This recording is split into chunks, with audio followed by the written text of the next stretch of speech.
নমস্কার দর্শক বন্ধুরা, রয়্যাল স্পোর্টসের পর্দায় আপনাদের সকলকে স্বাগত জানাই। এই মুহূর্তে আমি দাঁড়িয়ে রয়েছি যুব ভারতী ক্রীড়াঙ্গনে। আগামী শনিবার জোড়া প্রস্তুতি ম্যাচ খেলবে মোহনবাগান।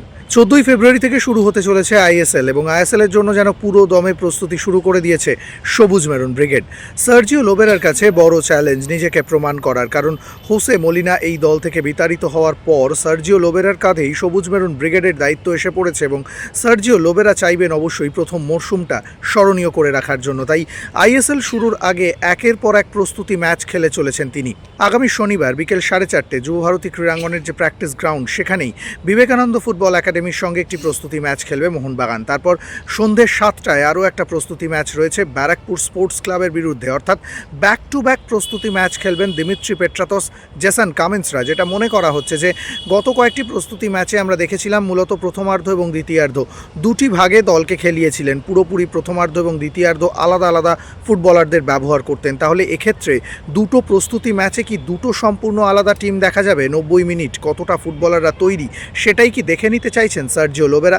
সেটা হয়তো শনিবারের প্রস্তুতি ম্যাচের পরেই বলা যাবে। তবে আজকের অনুশীলন দেখে বলা যেতে পারে যে সার্জিও লোবেরা নিজের দর্শনটা কিন্তু এবার ফুটবলারদের মধ্যে ইনজেক্ট করতে চাইছেন, কারণ গত কয়েকদিনের অনুশীলনে সেভাবে স্ট্র্যাটেজিক্যাল প্র্যাকটিস দেখা যাচ্ছিল না। মূলত ফিটনেসের ওপর জোর দিচ্ছিলেন তিনি, পাশাপাশি নিজের ফুটবলারদের নিয়ে আক্রমণ, রক্ষণ, মাঝমাঠের আলাদা আলাদা অনুশীলন করাচ্ছিলেন। কিন্তু আজকে যেটা দেখা গেল সেটা বলা যেতে পারে একেবারে নিজের যে দর্শনটা, মূলত সার্জিও লোবেরাকে আমরা আক্রমণাত্মক ফুটবল খেলতেই দেখে এসেছি এতদিন ধরে, তিনি ভারতীয় ফুটবলে যতদিন রয়েছেন। তো সেই ফুটবলটাই কিন্তু তিনি মূলত খেলতে চাইছেন এবং আজকের অনুশীলনে যেটা দেখা গেল সেখানে কিন্তু রক্ষণ বনাম নিজের দলের আক্রমণ ভাগ এবং সেখানে শুধুমাত্র প্রেসিং ফুটবলটাকেই ব্যবহার করলেন।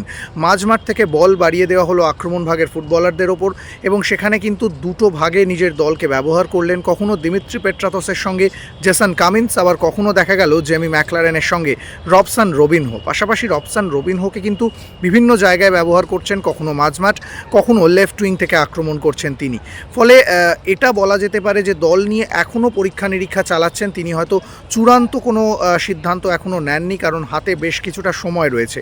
অনুশীলনের প্রথম দিকে দেখা গেল অনিরুদ্ধ থাপা তিনি ফিজিওর সঙ্গে আলাদা করে রিহ্যাব সারছিলেন। মাঝে বেশ কিছুটা সময় দলের সঙ্গে অনুশীলন করলেও শেষের দিকে কিন্তু যখন মূল স্ট্র্যাটেজিক্যাল প্র্যাকটিস হলো তখন কিন্তু অনিরুদ্ধ থাপাকে দলের সঙ্গে অনুশীলন করতে দেখা গেল না। তবে ডিফেন্ডারদের নিয়েও কিন্তু পরীক্ষা নিরীক্ষা সারছেন।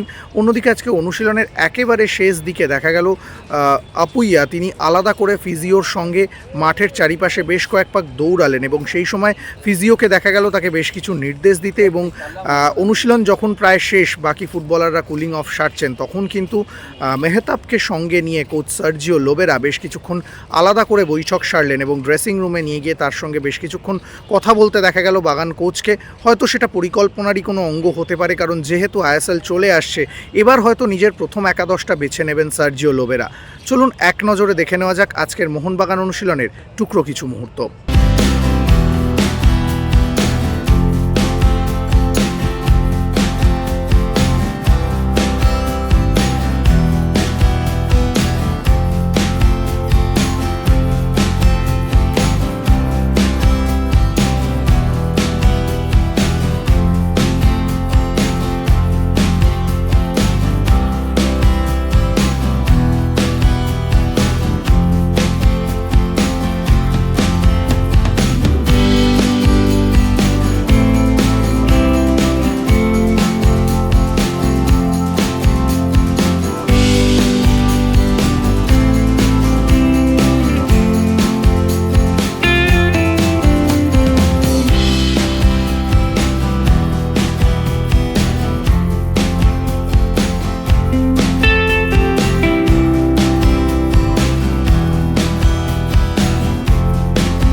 যুব ভারতী ক্রীড়াঙ্গন থেকে সৌরভ মুখার্জি, রে স্পোর্টস।